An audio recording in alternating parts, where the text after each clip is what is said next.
నేను insurance company select చేసుకునేప్పుడు చూడాల్సిన 3 విషయాలు చెప్పు. క్లెయిమ్ సెటిల్మెంట్ రేషియో ఎంత ఉంది, నెట్వర్క్ హాస్పిటల్స్ ఎలా ఉన్నాయి, ప్లస్ వాళ్ళ మీద ఉన్న కంప్లైంట్స్ ఎంత తక్కువ ఉన్నాయి.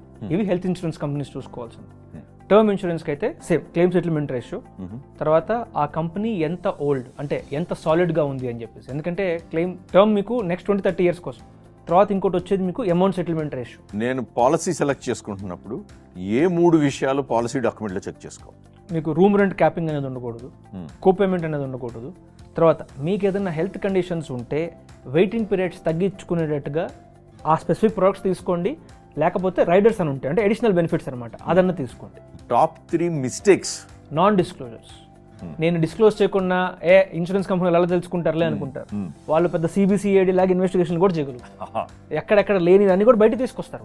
అదొక్కటి అవాయిడ్ చేయగలిగితే చాలు.